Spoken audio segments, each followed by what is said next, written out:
Palavra da Verdade, a exposição bíblica com Hernandes Dias Lopes.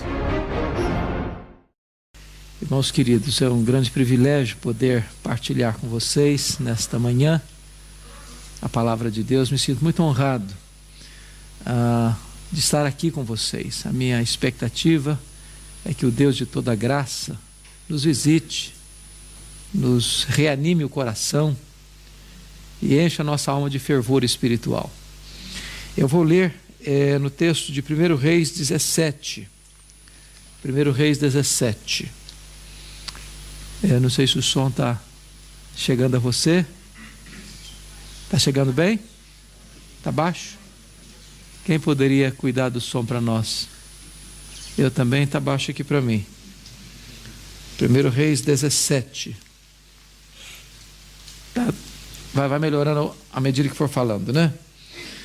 Muito bem, amados. Então vamos ler esse texto. Nós vamos ler até o versículo 10. 1 Reis 17, de 1 a 10. Então Elias, o tesbita, dos moradores de Gileade, disse a Acabe: tão certo como vive o Senhor, rei de Israel, perante cuja face estou, nem orvalho nem chuva haverá nesses anos, segundo a minha palavra. Veio-lhe a palavra do Senhor dizendo: retira-te daqui, esconde junto à fonte de Querite, junto à fonte e à torrente de Querite, fronteira ao Jordão. Beberás da torrente. E ordenei aos corvos que ali mesmo te sustentem. Foi, pois, e fez segundo a palavra do Senhor. Retirou-se e habitou junto à torrente de Querite, fronteira ao Jordão. Os corvos lhe traziam pela manhã pão e carne, como também pão e carne ao anoitecer, e bebia da torrente. Mas passados dias a torrente secou, porque não chovia sobre a terra. Então lhe veio a palavra do Senhor, dizendo: dispõe-te, vai a Sarepta, que pertence a Sidom, e demora-te ali, onde ordenei a uma mulher viúva que te dê comida. Então ele se levantou e se foi a Sarepta. Amém.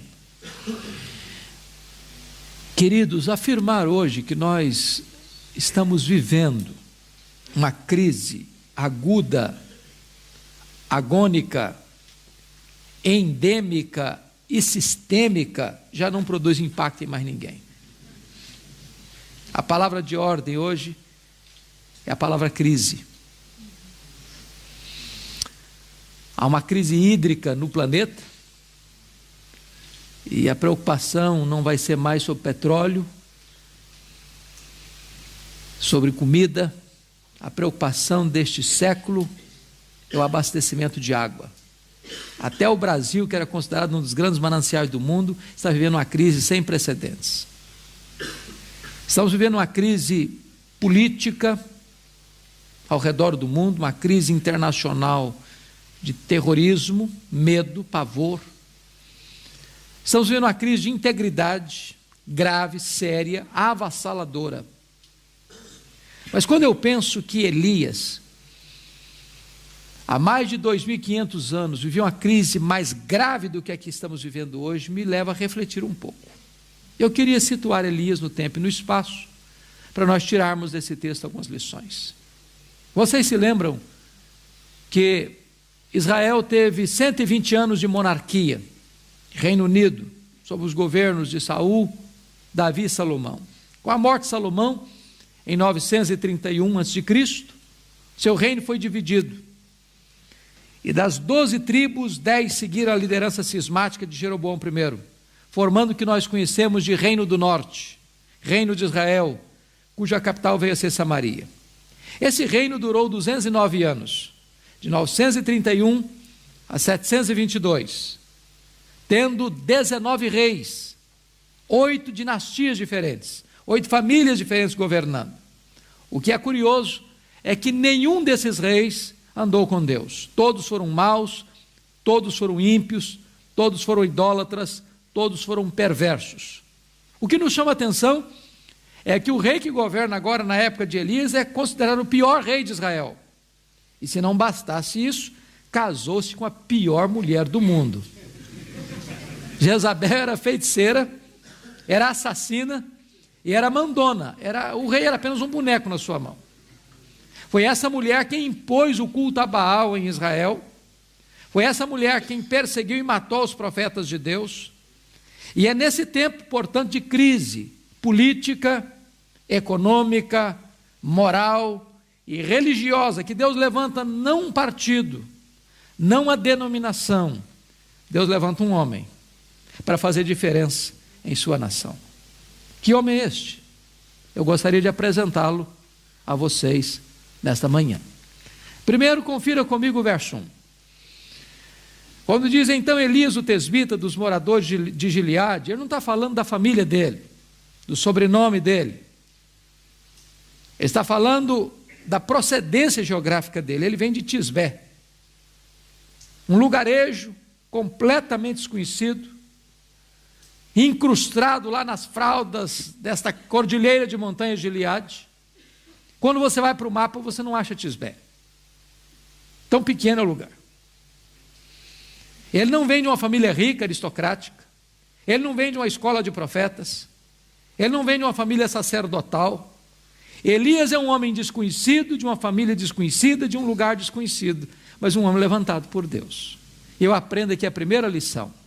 Deus não precisa de estrelas para fazer a sua obra. Deus não precisa de figurões para fazer a sua obra. Deus pode usar gente simples como você e eu, como Elias, para fazer a sua obra. Olhando a igreja evangélica no Brasil e no mundo, eu temo que um dos grandes problemas que a igreja hoje enfrenta é que nós temos estrelas demais, figurões demais, pessoas que se julgam importantes demais, pessoas que atraem para si, ou pelo menos querem para si, os holofotes, as luzes da ribalta. E eu tenho aprendido uma coisa: as estrelas só brilham quando o sol não está brilhando. Porque quando Jesus, o sol da justiça, está brilhando, não tem espaço para homens brilharem. Eu não tenho dúvidas de que um dos pecados que mais Deus abomina é o pecado do culto à personalidade, do colocar um homem num pedestal, de exaltar um ser humano. E eu tenho visto coisas esquisitas por aí afora.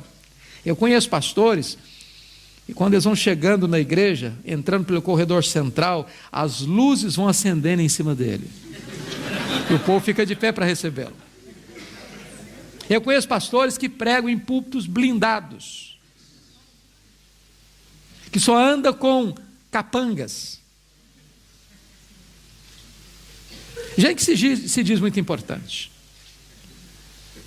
Hoje a igreja evangélica brasileira comete o pecado, eu não sei se aqui em Portugal a coisa acontece do mesmo jeito, mas se tem tratado alguns pregadores e cantores como verdadeiros astros de cinema e cometido o pecado da tietagem evangélica. Deus não aceita isso, Deus rejeita isso, Deus abomina isso. Uma evidência disso, por exemplo, dessa tendência, estava lá na igreja de Corinto. Vocês se lembram que a igreja de Corinto ela era pluripartidária. Havia o partido de Paulo, eu chamaria de o Partido Progressista de Paulo, o PPP. Havia o Partido Conservador de Pedro, o PCP. Havia o Partido Filosófico de Apolo, o PFA, e havia o Partido Cristão de Jesus, o PCJ.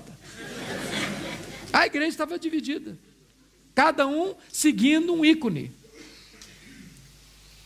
E Paulo põe o machado da verdade na raiz dessa tendência, perguntando assim: mas quem é Paulo?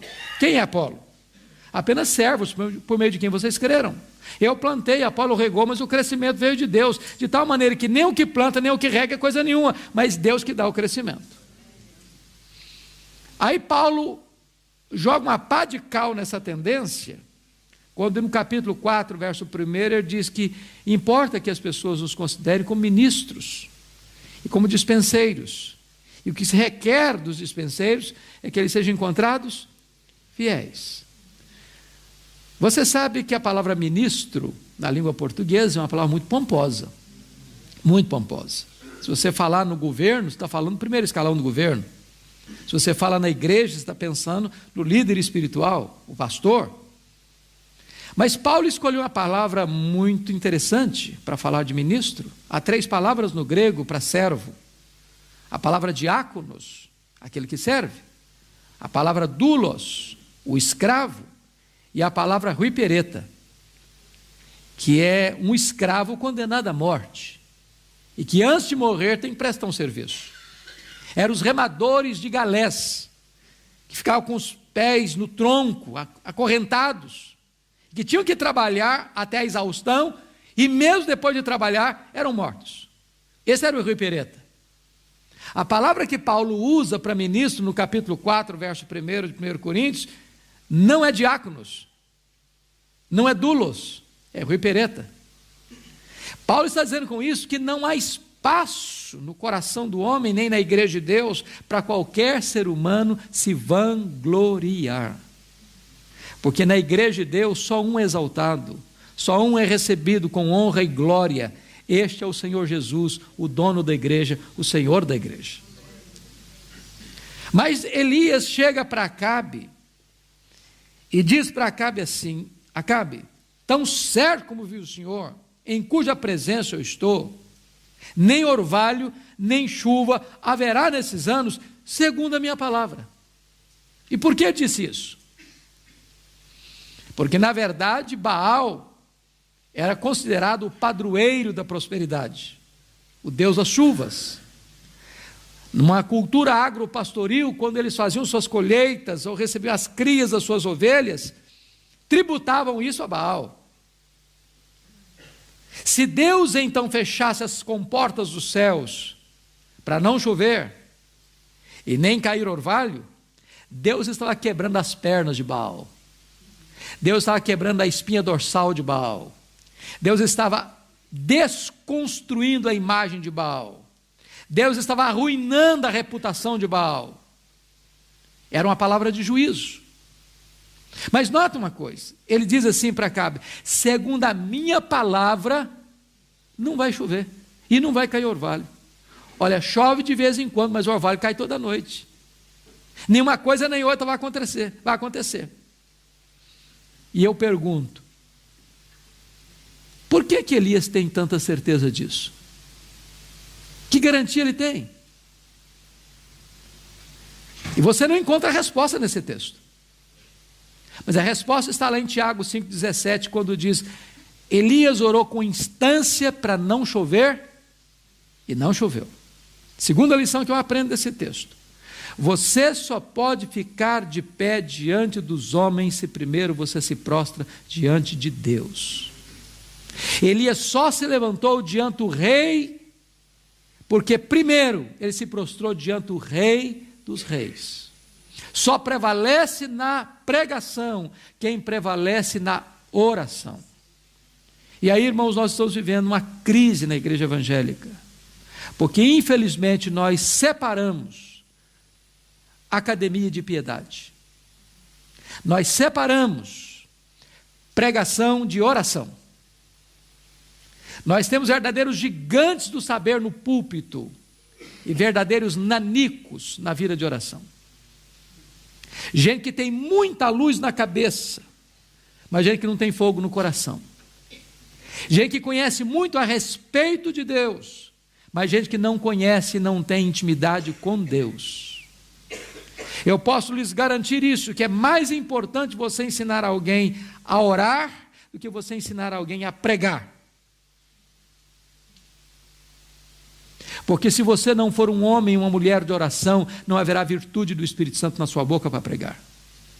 Uma coisa é pregar a palavra, outra coisa muito diferente é ser boca de Deus.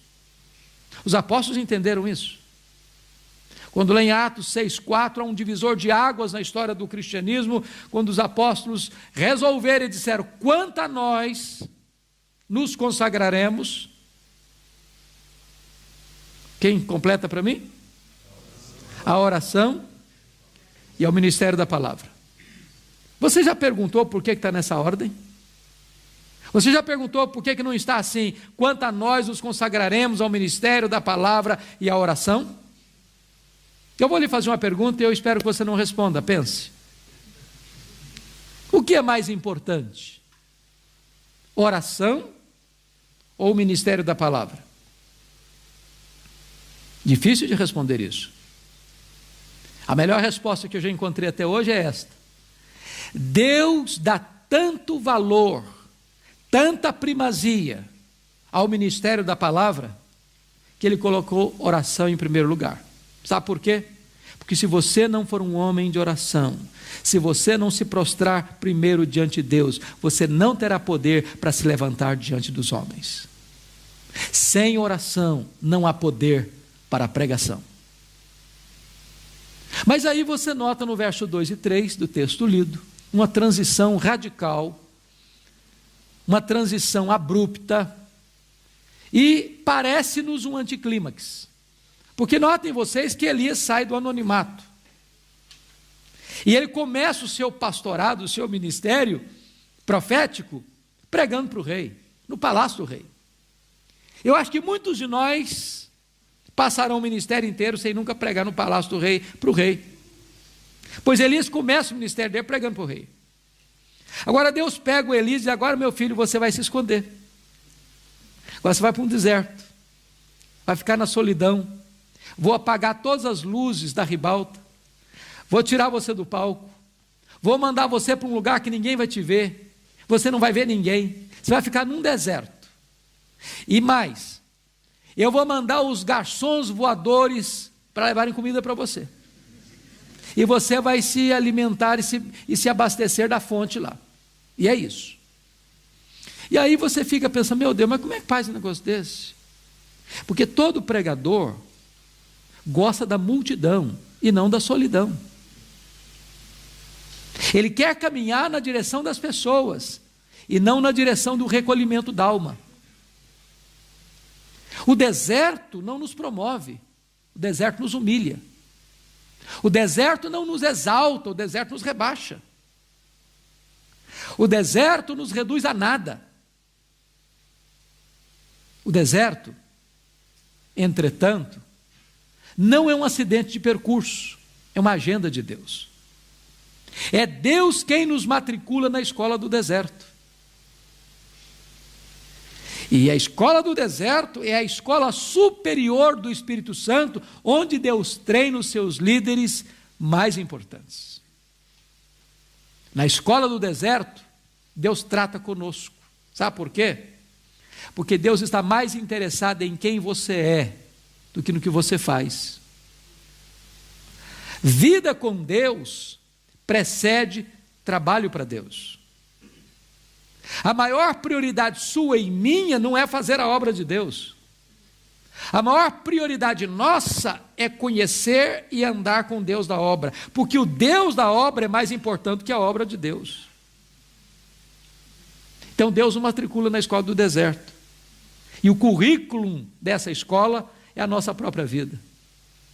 Porque primeiro Deus trabalha em nós, depois Deus trabalha através de nós. Mas há uma segunda área que precisamos aprender no deserto. No deserto nós precisamos aprender a depender mais do provedor do que da provisão. Ali em Querite, ou Deus sustentava Elias, ou Elias pereceria. Então, tem hora que você, ao ser matriculado na escola do deserto, precisa aprender isso. Você depende de Deus, mais do que das pessoas, mais do que de você mesmo. Sua provisão vem de Deus. O que é curioso que o verso 7 diz que Elias, estando onde Deus o mandou estar e fazendo o que Deus o mandou fazer, a fonte que o abastecia secou. E o que você vai fazer quando a sua fonte seca? Eu quero dizer para você que quando a sua fonte seca, Deus sabe onde você está, Deus sabe para onde você deve ir, e Deus sabe o que você deve fazer. A sua fonte secou, mas o manancial de Deus continua jorrando. A sua despensa pode estar vazia, mas os celeiros de Deus continuam cheios. Deus coloca você nessa situação para que você entenda e aprenda que você depende mais do provedor do que da provisão. Eu queria ilustrar isso com uma experiência pessoal. No ano 2000, eu fui para os Estados Unidos com a minha família, para Jackson, Mississippi, para fazer meu curso de doutorado em ministério, na área de pregação. E a igreja que eu pastoreio há 30 anos, votou naquela ocasião uma verba para o nosso sustento, dinheiro para o nosso sustento. O valor acordado, na época, foi $2.300. E eu fui com a expectativa de encontrar, pelo menos minha bolsa, não encontrei bolsa de 1 centavo. Bom, desses 2.300 eu tinha algo a deduzir, claro. Primeiro que todo pastor, penso, deve ser dizimista. Se não é, pelo menos deveria ser. Então, se eu recebia 2.300, eu já deixava $230 lá na secretaria, na tesouraria da igreja. Recebia 2,70. Nós temos uma pessoa que mora conosco há mais de 25 anos, é uma secretária, uma senhora já idosa, e eu achei que não seria justo da minha parte desampará-la, então continuei pagando o saláriozinho dela. Quando eu chego, eu deixo uma missionária morando no nosso apartamento em Vitória, com o compromisso de pagar o aluguel, e ela teve que mudar-se da cidade, eu tive que pagar o aluguel também do apartamento. Então, desses 2.300 eu recebia líquido 1.200, 1.300 no máximo. Quando eu chego em Jackson, Mississippi, eu tomo alguns sustos. Primeiro, não tinha bolsa, nem 1 centavo. Segundo, não tinha transporte público, tive que comprar um carro velho. Terceiro, naquele ano não tinha escola pública, eu tive que botar os filhos em uma escola particular. Quarto, eu tinha que pagar a escola de inglês, porque eu fui para lá zerado de inglês. Quinto, tinha que pagar aluguel, tinha que pagar seminário, tinha que pagar. Bom, quando eu botei na ponta do lápis, nunca ficou inferior a 3.000 por mês. Eu trabalhava na escola onde os filhos estudavam, de madrugada, para limpar toda a escola, para ganhar um desconto de $200 por mês. Com 5 meses, me deu uma inflamação na mão, e eu não conseguia segurar a vassoura mais, nem o rodo, então eu tinha que dispensar o trabalho, menos $200. O carro, que era velho, quebrou. Levei para a oficina para consertar, $1.350, não tinha dinheiro para pegar o carro da oficina. Não tinha mais dinheiro para pagar o seminário. Não tinha mais dinheiro para fazer compra para casa. Eu reuni minha família, eu não queria ser mais pesado para a igreja. Reuni minha família e disse, olha, nós temos 2 opções. Ou nós voltamos, porque já tinha visto lá os alunos que não conseguiam pagar o seminário, recebi uma gentil visita, dizendo assim, já que você não consegue, você está liberado para voltar para o seu país. Muito gentilmente. Ou nós vamos ajoelhar aqui e pedir a Deus um milagre, porque nós pregamos sempre que Deus é o Deus da provisão, então chegou a hora da gente experimentar isso na nossa vida. E nós nos ajoelhamos na sala, eu disse, Deus, nós sempre pregamos isso, que o Senhor é o Deus Jeová Jireh, o Senhor é o Deus da provisão. Então, Deus, Tu sabes a nossa situação, nós não gostaríamos de voltar envergonhados, frustrados. Então, se o Senhor quiser, o Senhor pode abrir uma porta para nós. Nos levantamos dos joelhos ali, daqui a pouquinho o telefone toca. Eu recebi um convite para pregar na Pensilvânia, numa conferência. E eu fui para lá sem o dinheiro do lanche no bolso. Quando eu chego, quase terminando o congresso, na minha última palestra, quem estava dirigindo levantou e disse assim, meus irmãos, o pastor Hernandes é estudante aqui na América, e todo estudante é duro. Não precisa ser profeta para falar um negócio desse. Se alguém quiser ajudá-lo, fique à vontade. Eu saí daquele congresso com $5.500 de oferta. Um irmão, um pastor, me procurou logo depois e disse, olha, eu vou lhe mandar $300 por mês, até você terminar o seu curso. Eu voltei para casa chorando. Peguei o carro na oficina, paguei o seminário, fiz compra para casa, sobrou dinheiro ainda. Na semana seguinte, um outro telefonema. Um convite para pregar em New Hampshire, a 2.500 quilômetros de onde eu morava. Eu estava pregando meu último sermão, quando veio um presbítero por trás de mim e botou um bilhete dentro da minha Bíblia assim, eu não sei o que está acontecendo com você, mas Deus tocou o meu coração e eu quero lhe mandar $600 por mês, até você terminar o seu curso. E me deram $2.500 de oferta. Para encurtar a conversa, eu fiz 21 viagens a convite para pregar. em 10 estados diferentes. Cada lugar que eu ia, Deus fazia um milagre diferente. Um dia uma mulher fez uma viagem de 60 milhas de noite, debaixo de neve, porque Deus tocara o coração dela onde ela estava, para ir lá onde eu estava, para me dar uma oferta. No dia que eu fui embora, eu fui ao banco, porque eu tinha levado todas as nossas economias pessoais, que acabaram com 5 meses quando o carro quebrou. E para nossa surpresa, estava lá no banco exatamente as nossas economias pessoais que nós havíamos levado. E Deus nos ensinou uma lição. Você tem que aprender a depender de mim. Eu sou o seu provedor. Quando a sua fonte seca, a minha continua jorrando. Quando a sua despensa fica vazia, o meu celeiro continua cheio. Você tem que depender do provedor mais do que da provisão. Quando Deus nos matricula na escola do deserto, Ele nos ensina essas coisas. Mas confira comigo o verso 8, que agora é uma outra transição. Tão abrupta, tão radical, quanto a primeira. Deus levanta-te, dispõe-te, vá a Sarepta, que pertence a Sidom, e demora-te ali onde eu ordenei uma mulher viúva que te dê comida. Sabe o que Deus está dizendo para Elias aqui? Elias, aperta os cintos, meu filho, porque você acabou o estágio do deserto, agora eu vou matricular você no estágio mais avançado. Agora eu vou jogar você na fornalha. Agora eu vou jogar você no fogo. Sarepta significa fornalha, cadinho, fogo. E notem vocês que Sarepta não ficava em Israel. E Elias ficou esse tempo todo em Querite escondido. Escondido de quem? Escondido por quê? Escondido de Jezabel, escondido de Acabe, porque ele estava sendo procurado, você pode conferir isso no capítulo 18, versículo 10 desse mesmo livro, vivo ou morto em Israel e em outras nações, pelo rei Acabe. E eu poderia pensar, Deus, mas se eu sair daqui, meu pescoço rola.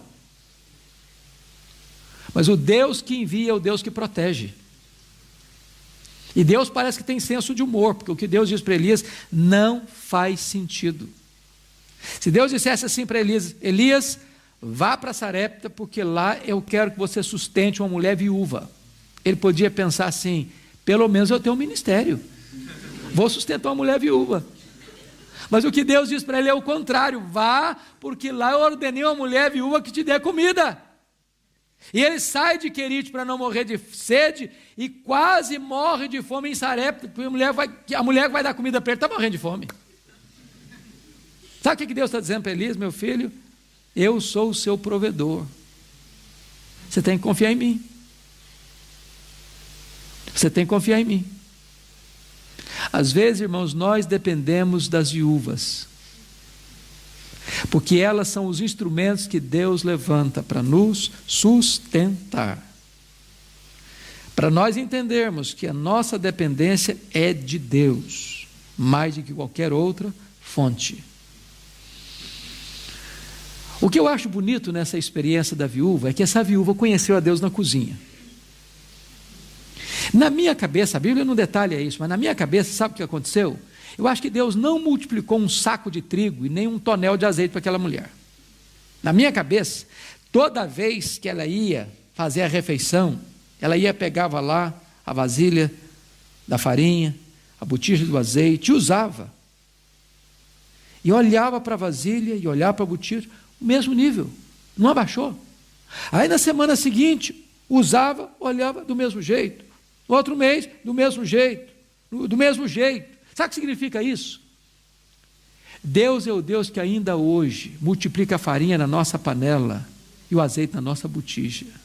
Ele é o Deus que nos sustenta diariamente. Às vezes, irmãos, nós só vemos milagres nas coisas extraordinárias e não vemos milagres nas coisas ordinárias. Por exemplo, você vai fazer uma viagem, tem um terrível acidente automobilístico, o carro fica todo retorcido e você sai ileso, incólume. Um milagre, é verdade. Mas por que você não vê um milagre? O fato de você sair de casa todo dia, ir para o seu trabalho, voltar do seu trabalho para casa todo dia, toda semana, todo mês, todo ano e não ter acidente? Seu filho sai de casa, vai para a escola, vem da escola para casa todo dia, sem ter um acidente. Você e eu estamos expostos a vírus, bactérias que nós não vemos, são letais. E você está vivo, você está aqui, isso é um milagre. Certa feita, Blaise Pascal, vocês conhecem bem, grande pensador, grande matemático, grande filósofo francês, disse para o seu pai um dia assim: papai, aconteceu um milagre na minha vida hoje. É verdade, filho, aconteceu um milagre. Aconteceu, papai. O que foi, meu filho? Papai, eu estava andando a cavalo, e o meu cavalo galopava. De repente meu cavalo tropeçou, e nós nos reviramos, papai, caindo ribanceira abaixo. Nem o cavalo e nem eu nos machucamos, papai. Foi um milagre. Filho, é verdade. Pois aconteceu um milagre maior comigo, meu filho. Ué, pai, eu não estou sabendo. Filho, aconteceu um milagre maior comigo. Falei, como assim, pai? Eu também estava hoje andando a cavalo, meu filho. Meu cavalo galopava. Nem o meu cavalo, nem eu tropeçamos e nem caímos, meu filho.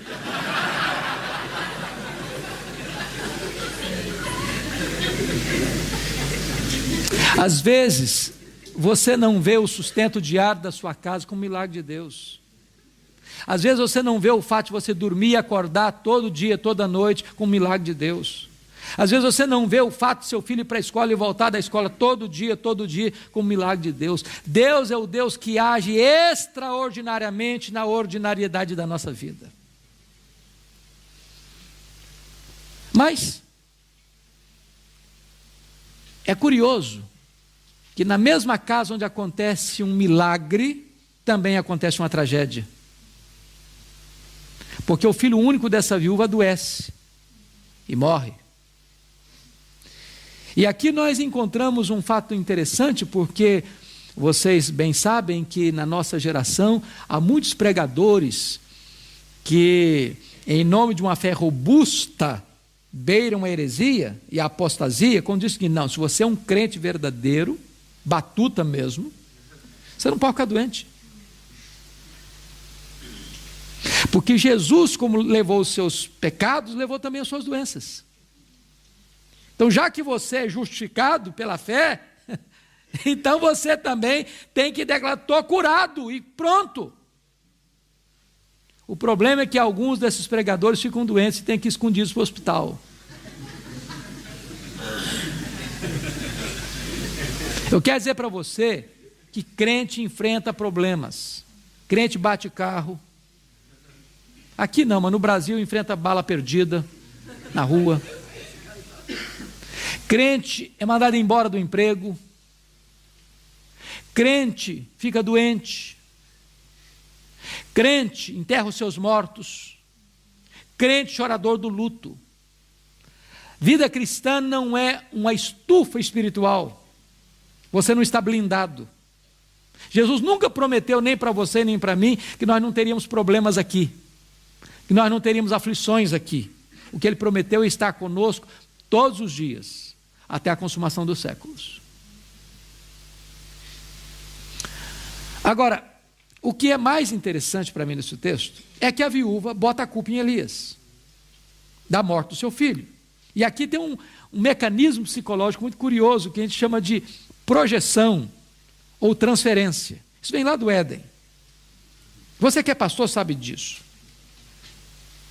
O casal não está indo bem no casamento, o culpado é o pastor. Filho brigou, xingou o pai lá, o pastor é culpado, também não acompanha esse meu filho. Então, o ser humano tem necessidade de encontrar alguém para botar a culpa dos seus dramas pessoais. Essa mulher bota a culpa em Elias, da morte do seu filho. E o que é mais curioso é que Elias não se defende. Porque você e eu somos apressados e profundamente robustos em nossa própria defesa. Eu conheço até alguns que dizem assim: é melhor passar por cima do meu cadáver do que passar por cima dos meus direitos. Por que Elias não se defende, irmãos? Talvez aprendeu já lá no passado o princípio que Jesus ensinou, que você não esmaga a cana quebrada, nem apaga a torcida que fumega. Tripudiar sobre quem já está machucado e ferido não faz sentido.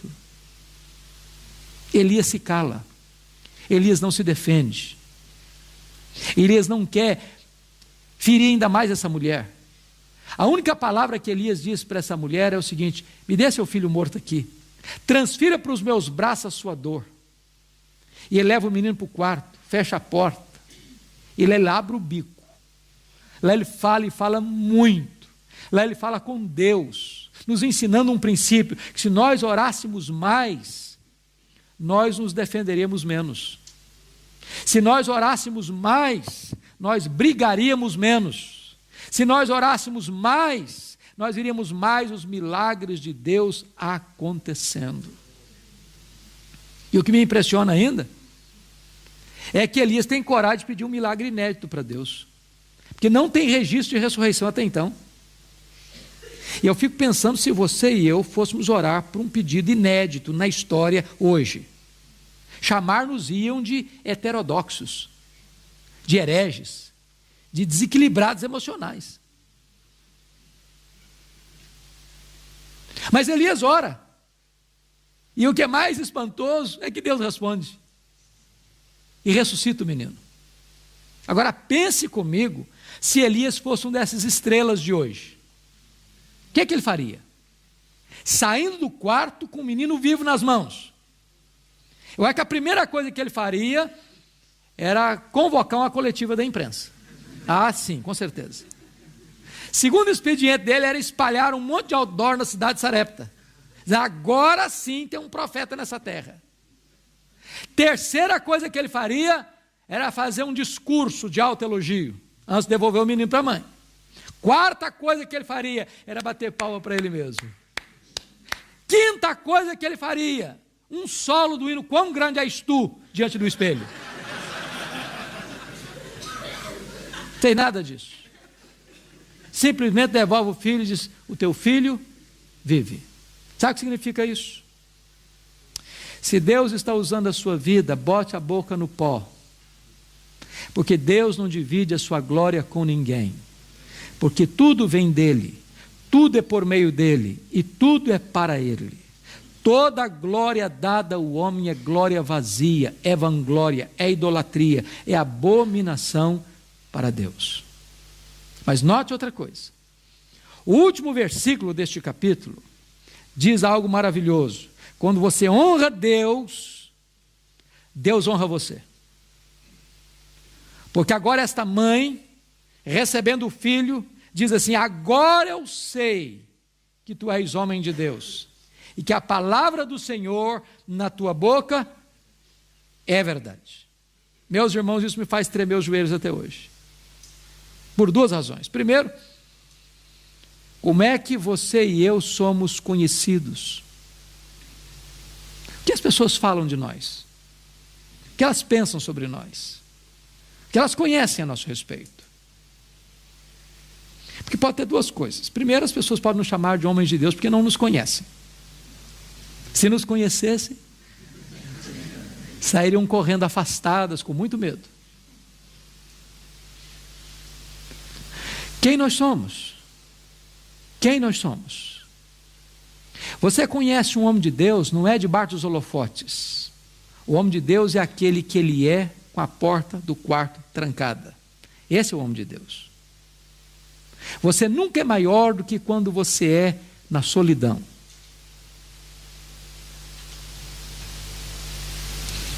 Nós temos homens cultos, nós temos homens famosos, nós temos homens estrelas. Escasseiam-se os homens de Deus. Homens de Deus. Um homem de Deus pode fazer imensa diferença. Imensa diferença na sua geração. Homem de Deus. Homem consistente. É o mesmo homem em casa, é o mesmo homem na igreja, é o mesmo homem no trabalho, é o mesmo homem no lazer, é o mesmo homem na multidão, é o mesmo homem na solidão, é um homem de Deus. Mas a segunda fala ainda é mais contundente ainda. Agora eu sei que a palavra de Deus na tua boca é verdade. Então significa que a palavra de Deus pode não ser verdade na minha boca?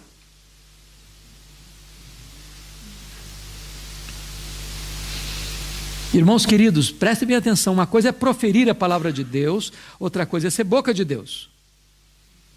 Lá em Jeremias 15:19 diz assim: se tu te arrependeres, eu te farei voltar e estarás na minha presença. Se apartares o precioso do vil, serás a minha boca.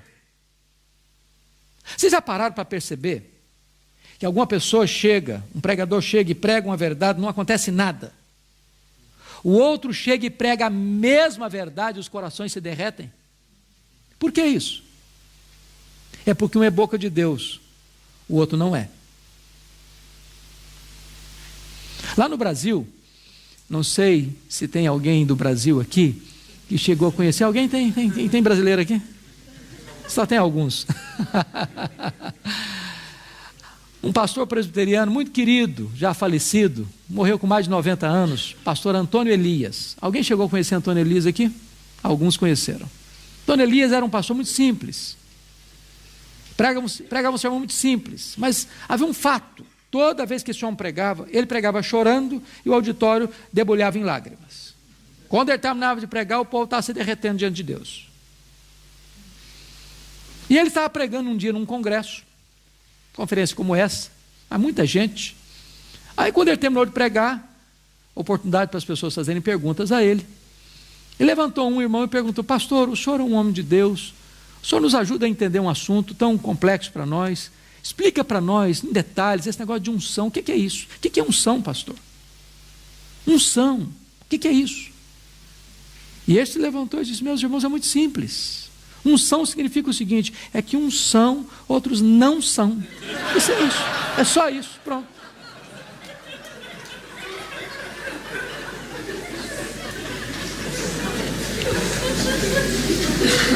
Agora eu sei que a palavra de Deus na tua boca é verdade.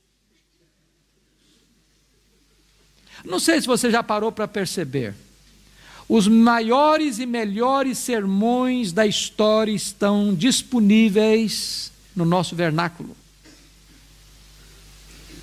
Bom, nós temos os sermões de Paulo, de Pedro, de Jesus, na Bíblia.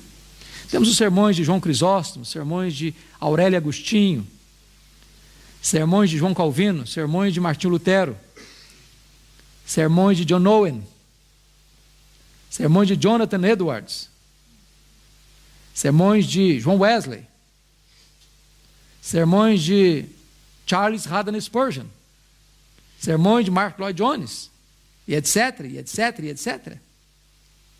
Sermões que Deus usou de uma maneira tão poderosa para impactar e transformar vidas. Por exemplo, Pecadores nas mãos de um Deus irado, de Jonathan Edwards. Ele pregou esse sermão, depois de orar e jejuar por alguns dias, diante de um grande auditório, e ele segurava o esboço numa mão, a lamparina na outra mão, e lia o sermão. E na medida que ele lia o sermão, seu auditório foi tomado de tal convicção de pecado, que eles se agarravam nas pilastras do templo, e choravam, e gemiam, e caíam prostrados de convicção de pecado, não de histeria. E quando ele terminou de pregar, mais de 500 pessoas se renderam a Cristo. Eu fico pensando o seguinte: se você e eu pegarmos esses mesmos sermões para pregá-los na íntegra hoje, se os resultados vão ser os mesmos. Eu soube de um seminarista há pouco tempo, lá no Brasil, que pegou esse sermão de Jonathan Edwards e decorou palavra por palavra, sentença por sentença. Chegou diante da sua igreja e pregou com toda a veemência. E o povo caiu também, mas no sono. No sono. O sermão era o mesmo. Quem pregava o sermão era outra pessoa. E.M. Bounds, que foi um metodista muito piedoso do século XIX, disse algo marcante. Ele disse o seguinte: nós estamos à procura de melhores métodos e Deus está à procura de melhores homens. Deus não unge métodos, Deus unge homens. Esses homens mortos tiram de si sermões mortos, e sermões mortos matam. Dizia Lutero: sermão sem unção endurece o coração. Agora sei que a palavra de Deus na tua boca é verdade. Bom, eu não tenho tempo hoje de explorar toda a biografia de Elias, eu vou saltar agora e lá para o finalzinho. Elias já tem um chamado, já chamou Eliseu para segui-lo. Eliseu já está no encalço de Elias, querendo porção dobrada do espírito de Elias. Já tinham atravessado o Jordão, porque Elias jogou a sua capa, as águas se abriram e eles passaram ambos, a pé enxuto. E agora, de repente, Elias é recolhido ao céu, levado por uma carruagem de fogo, com cavalos de fogo, num redemoinho para o céu, e a capa de Elias fica na mão do Eliseu. E Eliseu está de volta agora para os seus discípulos, e tem que passar o Jordão outra vez. E ele chega às margens do Jordão, talvez transbordando pelas ribanceiras, com a capa de Elias na mão e com a pergunta no coração: onde está o Senhor Deus de Elias? Essa é uma pergunta emblemática, porque esta pergunta significa o seguinte: será que Deus só fez maravilhas ontem? Ou será que Deus ainda faz maravilhas hoje? Será que Deus só fez na vida do Elias? Ou será que Deus também faz na minha vida? Essa pergunta é complexa, sabe por quê? Porque você e eu não temos nenhuma dificuldade que Deus fez milagres ontem, se você crê na Bíblia. Você e eu não temos nenhuma dificuldade de crer que Deus fará maravilhas amanhã, no futuro, porque você e eu cremos na Bíblia. A grande pergunta é: eu creio que Deus faça milagres hoje? Eu acredito nisso hoje? Porque às vezes a nossa teologia é a teologia da Marta. Quando Jesus chegou na aldeia de Betânia, Marta disse: se tu estiveras aqui, meu irmão não teria morrido. Conjugou o verbo no passado. Aí Jesus: não, Marta, o teu irmão há de ressurgir. Ele diz: eu sei, Senhor, que vai ressurgir no último dia. Conjugou o verbo no futuro. Jesus: não, Marta, eu não fui, eu não serei. Eu sou a ressurreição e a vida. Eu sou o Deus que age hoje, que opera hoje. Onde está o Senhor Deus de Elias? Diz a Bíblia que ele feriu as águas, o rio se abriu de novo, e ele passou. Porque o Deus de Elias é o Deus de Eliseu. O Deus de Elias é o seu Deus, é o meu Deus, é o nosso Deus. É o Deus dos nossos pais, é o Deus da nossa vida, é o Deus dos nossos filhos, é o Deus de geração em geração, de eternidade a eternidade, o mesmo Deus, imutavelmente o mesmo. Mas hoje, a pergunta não é mais: onde está o Senhor Deus de Elias? Talvez a pergunta deveria ser agora: onde estão os Elias de Deus? Eles estão aqui. Nós vivemos uma geração em crise, como a geração de Elias. E mais do que nunca nós precisamos que homens de Deus sejam levantados nessa geração. Que Deus nos ajude a sermos os Elias de Deus nos nossos dias. Curva sua fronte, vamos orar.